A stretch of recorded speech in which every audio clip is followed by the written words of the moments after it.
தமிழ் மக்களுக்கு வணக்கம். பொதுவா இந்த கூட்டணி கட்சிகள் அப்படின்றது குறித்து நான் நெறைய பேசுறது கிடையாது. ஏன்னா, ஒரு கூட்டணி கட்சிகள் என்ன முடிவெடுக்கிறாங்க அப்படின்றது கடைசி நிமிஷம் வரைக்கும் யாருக்குமே தெரியாது அப்படின்ற நிலையில தான் பன்னீர்செல்வத்துடைய நடவடிக்கை என்னவாக இருக்கும் அப்படின்றது குறித்து ஏற்கனவே கணிச்சது தான். பன்னீர்செல்வம் என்ன பண்ண போறாப்புல அப்படின்ட்டு. அப்போ இன்னைக்கு பன்னீர்செல்வம் திமுகவில் சேர்ந்திருக்கிற அந்த செய்தி வெளில வந்ததோடு இல்லாம, பன்னீர்செல்வம் பார்த்தீங்கன்னாக்க, அங்க ஸ்டாலின புகழ்ந்து பேசுறது அப்படின்றத நம்ம பார்த்தோம். இது பார்த்த உடனே நெறைய அதிமுகவுடைய அனுதாபிகள் நெறைய பேர் பார்த்தீங்கன்னா, இது என்ன ஒரு துரோகம் இது. அதாவது திமுக என்பது தீய சக்தி அப்படின்றத புரட்சித் தலைவர் எம்ஜிஆர் அவர்களா இருக்கட்டும், அல்லது செல்வி ஜெயலலிதாவா இருக்கட்டும், அது அவங்களுடைய அடிநாதமாக இருந்த ஒரு நிலையில, அதிமுகவுல பதவிகளை பெற்று, இப்ப திமுகவுல போய் நின்னுக்கிட்டு இந்த மாதிரி சொல்றாப்டின்னா, இது அரசியல்ல இதெல்லாம் சகஜமப்பா, இதெல்லாம் சாதாரணமப்பா என்றாலும் கூட, ஒரு பன்னீர்செல்வம் போன்ற ஒரு ஸ்டேச்சர்ல இருந்தவங்க. அதாவது 3 முறை முதலமைச்சர் பதவி அப்படின்ற ஒரு வாய்ப்பு கிடைத்த ஒரு நபர் இதை செய்யும் பொழுது, அது அதிமுகவுக்கு ஒரு ஷாக்கா இருக்கு அப்படின்னு சொல்லலாம். என்ன பொறுத்தவரைக்கும் எனக்கு அதெல்லாம் ஒரு ஷாக்கும் கிடையாது. நான் 2017ல் எப்பொழுது பன்னீர்செல்வம் போயிட்டு தர்ம யுத்தம், கர்ம யுத்தம்னு போய் இருந்தாப்லயோ, அப்பவே நான் சொன்னேன், இந்த ஆளு தேறமாட்டாப்ல. அதாவது மிகப்பெரிய வாய்ப்பு பன்னீர்செல்வத்தை அவரையும் மிஞ்சி, அவர் தகுதியும் மீறி வந்து சேர்ந்தது அப்படின்றது தான் உண்மை.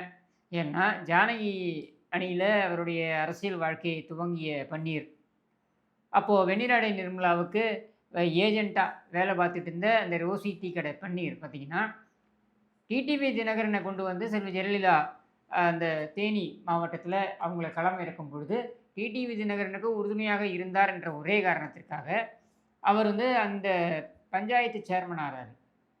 அப்படி சேர்மன் ஆன பன்னீர், அதே 2001ஆம் ஆண்டுல பார்த்தீங்கன்னாக்கா, முதல் முறை பெரியகுளத்துடைய எம்எல்ஏ வராரு. அந்த எம்எல்ஏவான பன்னீர் பார்த்தீங்கன்னா, ஒரு சில மாதங்களிலெல்லாம் முதலமைச்சரும் ஆறாரு. ஏன்னா, செல்வி ஜெயலலிதா அவர்கள் அவங்களுடைய பதவியிலிருந்து விலக வேண்டும் அப்படின்ற ஒரு சூழ்நிலை வந்தபொழுது, இந்த வழக்குகளின் காரணத்தினால் வந்தபொழுது அவர் ஆறாரு. செப்டம்பர் 2001 அவரு முதலமைச்சர் ஆறாரு. 2002 மார்ச் மீண்டும் செல்வி ஜெயலலிதா முதலமைச்சரா வராங்க. அப்போ அந்த பதவியை அவருக்கு மீண்டும் கொடுத்தார். எந்த பிரச்சனையும் இல்லாமல் இருந்தார் அப்படின்றது தான் அவர் மேல இருக்கக்கூடிய மதிப்புக்கு காரணமா இருந்தது. அதுக்கப்புறம் பார்த்தீங்கன்னாக்கா, பன்னீருடைய கிராஃப் மிகப்பெரிய அளவுல போகுது.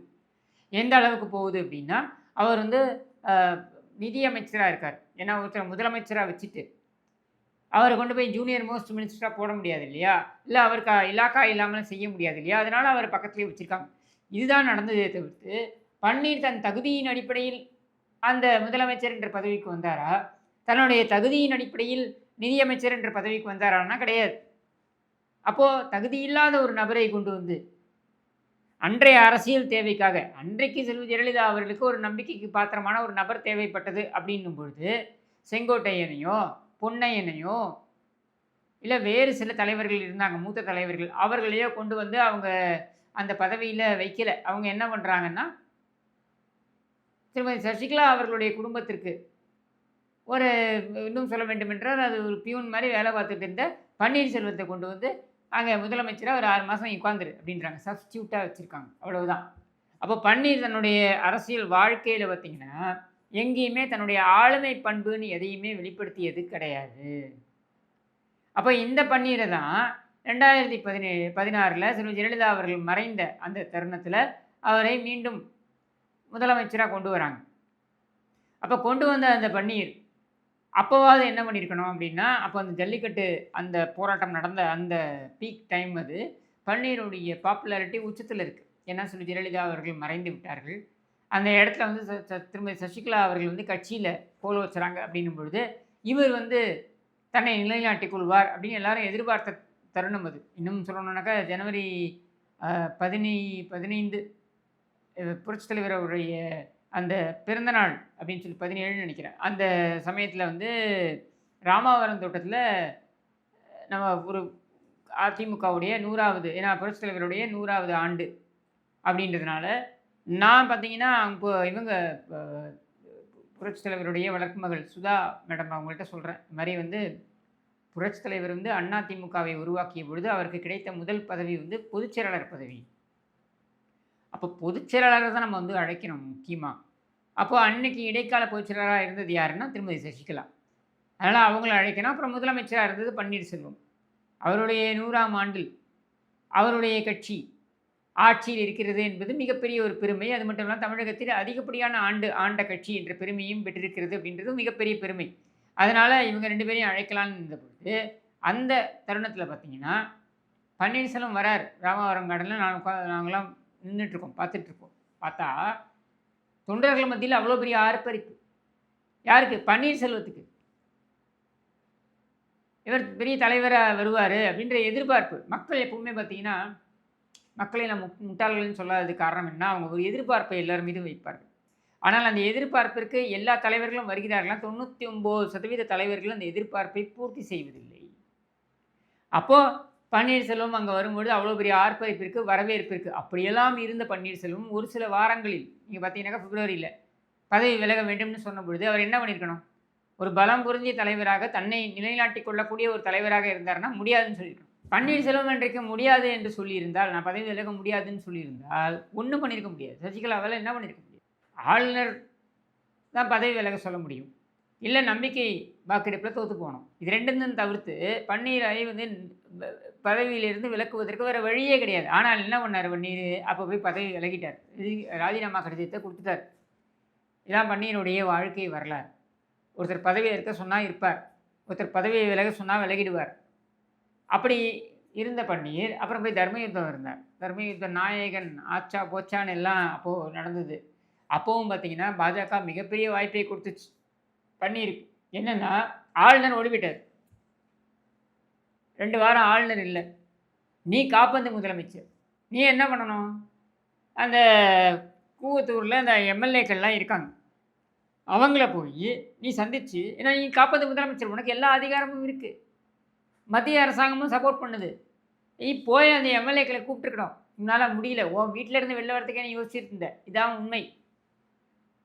சரியா? அந்த காலகட்டத்தில நீங்க அப்படியே யோசிச்சு பாருங்களேன். என்.டி. ராமராவ் என்ன பண்ணாரு? அவருடைய மருமகன் சந்திரபாபு நாயுடு எல்லா எம்எல்ஏக்களையும் கூட்டு போய் வைஸ்ராய் ஹோட்டல்ல வச்சுட்டாப்ல, ஹைதராபாத்ல. என்.டி. ராமராவ் என்ன பண்ணாரு? நேரா வண்டி எடுத்துட்டு போனாரு வைஸ்ராய் ஹோட்டல். முன்னாடி நின்னு எல்லா எம்எல்ஏக்களையும் வெளில வாங்கன்னாரு.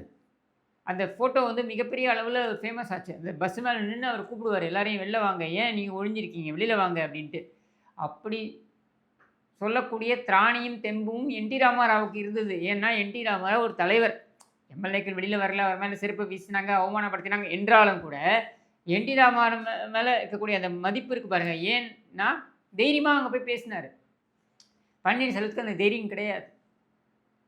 அப்போ அங்கேருந்து நீங்க பன்னீர்செல்வத்துடைய அந்த பயணத்தை நீங்க பார்த்தீங்கன்னா, யாரோ சொன்னாங்க நான் செஞ்சேன். அம்மா சொன்னாங்க பதவி ஏத்துக்கிட்டேன். அம்மா விலக சொன்னாங்க விலகிட்டேன். சசிகலா சொன்னாங்க பதவி ஏத்துக்கிட்டேன். சசிகலா சொன்னாங்க விலகிட்டேன். மோடி சொன்னாரு கட்சியில சேர்ந்துக்கிட்டேன். ஏன் இன்னொரு படி மேல போய் அண்ணாமலை சொன்னாரு இத செஞ்சேன். இப்படி ஒவ்வொருத்தரையா யார் பக்கத்துல வரவங்க சொல்றாங்களோ, அதை நான் செய்தேன் அப்படின்னு இருக்கக்கூடிய எடுப்பார் கைப்பிள்ளையாகத்தான் பன்னீர் இருந்திருக்கிறார். இப்படி இருக்கக்கூடிய பன்னீர் எப்படி ஒரு கட்சிக்கு தலைமை ஆக முடியும்? அந்த பொதுக்குழு கூட்டத்திலயும் பார்த்தீங்கன்னாக்கா, அப்படி இடுப்ப பிடிச்சுக்கிட்டு இப்படி இப்படி வச்சுட்டு ஒரு போஸ் குடுத்துட்டா, பன்னீர் பெரிய தைரியசாலின்னு எடுத்துருவோமா? ஒண்ணும் கிடையாது. பன்னீரை பொறுத்தவரைக்கும், பன்னீருக்கு சுயமா சிந்திக்கிற அறிவு கிடையாது. கடைசி வரைக்கும் பன்னீர் வந்து ஒரு எடுப்பார் கைப்பிள்ளை. அப்படி இருக்கக்கூடிய அந்த எடுப்பார் கைப்பிள்ளையை நம்பி கட்சியை கொடுக்க முடியுமான்னா முடியாது. சரி, இப்படி இருக்கக்கூடிய பன்னீரை பாஜக நம்புமா என்றால், பாஜக ஏதேதோ முயற்சி தான் செய்தது. எப்படியாவது இந்த பன்னீருக்கு ஒரு பில்டப் குடுக்கலான்ட்டு. அது இதில இருந்தா சட்டியில இருந்தா தானே அகப்பையில வரும் அப்படின்ற மாதிரி, பன்னீருக்குன்னு ஆளுமை திறமை இருந்தா தானே வரும். பன்னீருடைய நிலைமை எந்த அளவுக்கு இருக்கு அப்படின்னா, தன்னை காண்பித்துக் கொள்ள வேண்டும், முகத்தை எல்லா இடத்துலயும் வந்து பதிய செய்ய வேண்டும் என்பதற்காக, சூப்பர் ஸ்டார் வீட்ல கொலுவுக்கு கூப்பிடுறாங்க. எல்லாரையும் வரவேற்பாங்க. அதுக்கு இந்த பன்னீர் சுண்டல் வாங்குறதுக்கு லைன் கட்டி போய் நிற்கிறாப்புல. இவ்வளோதான் பன்னீர். குஜராத்தில் முதலமைச்சர் பதவி ஏற்றுக்கிறாரு. அந்த பதவியேற்பு விழாவில் மேடையிலே ஏற்றல. கீழே 3வது லைனில் 4வது லைனில் உட்கார வச்சுருக்காங்க. அப்படியும் அந்த அவமானத்தை தாங்கி கொண்டு அங்கே போய் உட்காந்துப்பாப்புல. அதுக்கப்புறம் பார்த்தீங்கன்னாக்கா மேடை கூப்பிட்றாங்க. எப்படி லாபி பண்ணி மேடைக்கு எப்படியாவது வர வச்சிருங்க, அசிங்கமாக போய்டும் அப்படின்னு லாபிக்கு வந்தோடனே மேடையில் வந்து அந்த காவி துண்டை போட்டுட்டு நிற்கிறாப்புல. இது எவ்வளோ கேவலம். உன்னை பாஜகக்காரனே எப்படி மதிப்பான்? நீ வந்து அம்மாவின் வந்து வளர்ப்பு, பரதன், பரதன் இப்படின்லாம் நீ பேசிட்டு, இந்த மாதிரி ஒரு கேவலமான ஒரு பிழைப்பை பிழைக்கிறேன்னா, இதை எவன் மதிப்பான்? எவனும் மதிக்க மாட்டான். இதான் நடந்தது. பாஜகவே உன்னை மதிக்காது. ஏன்னா உனக்கு ஆளுமை பண்பு இல்ல. உனக்கு திறமையும் இல்ல. உன்னை நம்பி இருக்கக்கூடியவர்களை பாதுகாக்கக்கூடிய அந்த ஒரு எண்ணமும் உனக்கு கிடையாது. வீட்ல இருக்கக்கூடிய உன்னுடைய கிராமத்தில உனக்கு சொந்தமான கிணத்துலேருந்து தண்ணி கூட கொடுக்க மாட்டேங்கிற உன் ஊர்க்காரங்களுக்கு. அப்புறம் எங்கேருந்து உன்னை எல்லாம் தலைவன்னு ஏற்றுப்பாங்க? இவ்வளவுதான் பன்னீர். இப்படியான பன்னீர். இப்போ வேறு வழியே இல்லாமல் ப்ரெஸ் மீட் சமீபத்தில் ப்ரெஸ் மீட்லாம் பார்த்தீங்கன்னாக்கா பன்னீரோடதெல்லாம் பார்த்தீங்கன்னா தெரியும். நான் என்ன பண்ணுறது? நான் எங்கே போகிறது? நான் கதறேன். நான் போய் அமித்ஷாவை பார்த்தேன். ஐயா எப்படியாவது சேர்த்து வைங்கய்யா அப்படின்னு. யார்? அமித்ஷா சேர்த்து வைக்கணுமா? அமித்ஷா அவர் கட்சியை பற்றி யோசிப்பார். ஒரு உள்துறை அமைச்சராக நாட்டின் நலன் குறித்து யோசிப்பார். அதிமுகவுடைய உள் விவகாரம் குறித்து அமித்ஷா ஏன் யோசிக்க போகிறார்? அப்போது நீ அங்கே போய் அதாவது எனக்கு அங்கீகாரம் கொடுங்கயா அப்படின்னு நீ வந்து அடிப்படை தொண்டன்ட்ட போய் கேட்டிருக்கணும். ஏன்னா அந்த தொண்டன் தான் உன் மேலே அவ்வளோ நம்பிக்கை வைத்திருந்தான் ஒரு காலத்தில். அந்த தொண்டன்ட்ட போய் என்னை எப்படியாவது இந்த கட்சியில் திரும்ப சேர்த்துக்க சொல்லுங்க அப்படின்னு நீ கேட்டிருந்தனா நீ யோக்கியம். இந்த கட்சி மேலே உனக்கு அபிமானம் இருக்குன்னு எடுத்துக்கலாம். அதையெல்லாம் விட்டுவிட்டு அமித்ஷா காப்பாற்றுவார், மோடி காப்பாற்றுவார், நிர்மலா சீதாராமன் காப்பாற்றுவாங்கன்னு போய் நிற்கிறேன்னா, இப்போது உனக்கு நீயா ஒரு தலைவன் கிடையாதா? உனக்கா சுயமாக சிந்தனை கிடையாதா? நீயா என்றைக்குமே யோசிக்க மாட்டியா? இப்போ திமுகவுக்கு போகிறாப்பில்ல, நான் சுயமாக சிந்தித்து நான் யோசித்து தீர்க்கமாக முடிவெடுத்து திராவிட முன்னேற்ற கழகத்தில் இணையறேன்னு சொல்ல முடியுதா? பார்த்தீங்களா? இப்போவும் பார்த்தீங்கன்னா என்னுடைய மாவட்டத்தில் இருக்கக்கூடிய சையது கான் சொன்னார், அதனால் நான் போய் சேர்றேன். இவ்வளவுதான் பன்னீர்.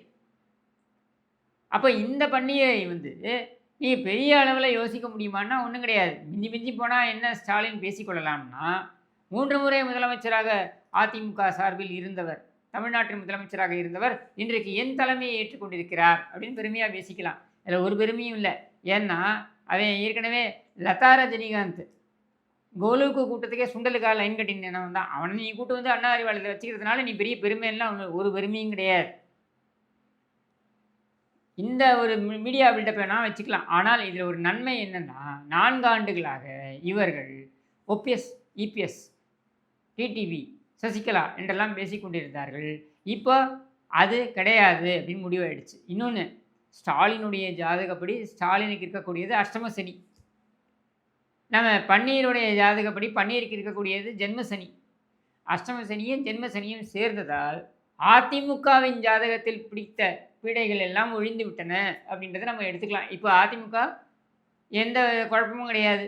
இங்கே வந்து இவர் வந்து ஒன்றிணைய வேண்டும், இரண்டிணைய வேண்டும் அப்படின்லாம் சொல்கிறதுக்கு ஆட்கள் கிடையாது அப்படின்றது தெளிவாயிடுச்சு. ஸோ ரொம்ப கிளியராக யாரெல்லாம் வராங்களோ அவங்களெல்லாம் பிடிச்சி உள்ளே போடணும்னு நினைக்கிறவன் யாராக இருப்பான்னா, தன் மேலே நம்பிக்கை இல்லாதவன் தான் அதை செய்வான். அவன் இது வரைக்கும் ஒரு பிரயோஜனமும் இல்லைன்னா கூட அவனை தூக்கி உள்ளே போட்டுக்கிறது அவனுடைய அரசியல் அப்படின்றதுல கடைசி கட்டத்தில் இருந்தால் கூட பரவாயில்லை, அவனை தூக்கி உள்ளே போட்டுக்கிறதுன்னு இருக்கிறது எதுக்காகன்னா பயம், வேறு ஒன்றும் கிடையாது. அதன் அடிப்படையில் தான் ஸ்டாலின் செயல்பட்டு கொண்டிருக்கிறார். இல்லை பெருமைப்படுறதுக்கு ஒன்றுமே கிடையாது. இன்னும் பார்த்தீங்கன்னா இவங்க பில்டப் பண்ணால் கொடுக்கலாம். அதாவது விஜயகாந்த் காலத்தில், கேப்டன் விஜயகாந்த் காலத்தில் 10% இருந்த தேமுதிகவை இவங்க என்னன்னா இன்றைக்கி பிரேமலதா விஜயகாந்த் காலத்தில் இருக்கக்கூடிய 0.4% அளவுக்கு வந்துவிட்ட தேமுதிகவை இவர்கள் கொண்டு வந்து திமுகவில் இணைத்திருக்கிறார்கள். அன்னைக்கு கருணாநிதி பழம் நழுவி பாலில் விழப்போகிறது அப்படின்னு சொல்லும் பொழுது அது 10% தேமுதிக. இன்றைக்கு 0.4% அதாவது 0.4% இருக்கக்கூடிய ஒரு 1% கூட இல்லாத ஒரு தேமுதிகவை கொண்டு வந்து சேர்த்து விட்டு ஸ்டாலின் எவ்வளோ பெரிய அரசியல் சாணக்கியர் அப்படின்னு பேசுகிறத இதை விட ஒரு காமெடி இருக்க முடியுமா? லதா ரஜினிகாந்த் வீட்டில் வந்து கோலுக்கு லைன் கட்டி நின்ன பன்னீரை வந்து கொண்டு வந்து அறிவாலயத்தில் சேர்த்துக்கிட்டு இது எவ்வளோ பெரிய சாணக்கியத்தனம் அப்படின்னு சொல்கிறதுலேருந்து அதை விட ஒரு காமெடி இருக்க முடியுமா?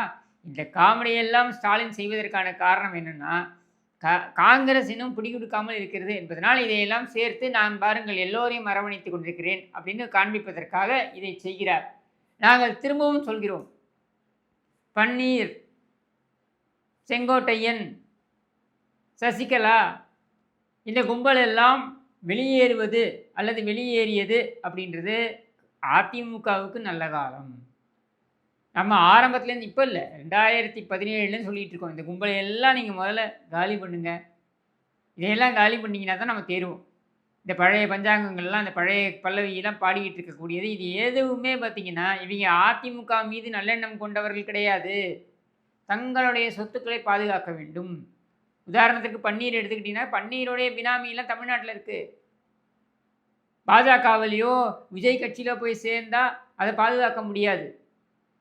அப்போ திமுகவில் இருந்தால் தான், திமுக எதிர்கட்சியில் வந்தாலும் நம்ம வந்து திமுகவில் இருக்கோன்றதுனால அதை பாதுகாக்க முடியும். அதனால் பன்னீர் அங்கே போய் சேர்றாரு. அதே மாதிரி சசிகலாவும் பார்த்தீங்கன்னா, தனக்கு இருக்கக்கூடிய பினாமி சொத்துக்களை எல்லாம் பாதுகாக்கணும்னா ஏதாவது ஒரு கட்சியில் இருக்கணும். எந்த கட்சியிலும் இல்லைன்னா பினாமிலாம் ஓடிவிடுவான், மதிக்க மாட்டான், பயப்பட மாட்டான். அதனால் இந்த பில்டப், நான் ஒரு கட்சியை ஆரம்பிக்கிறேன் அப்படின்ட்டு. எங்கேயாவது கேள்விப்பட்டிருக்கீங்களா? கொடியை முதல்ல அறிவிச்சிட்டு கட்சி பேரை சொல்லாமல் இருக்கிறத. இதெல்லாம் எதுக்குன்னா, நான் எனக்கு இல்லை என்றால் யாருக்கும் இல்லாமல் செய்து விடுவேன், என்னை எப்படியாவது நீங்கள் சேர்த்துக்கோங்க அப்படின்றதுக்கான அறிகுறி தான்.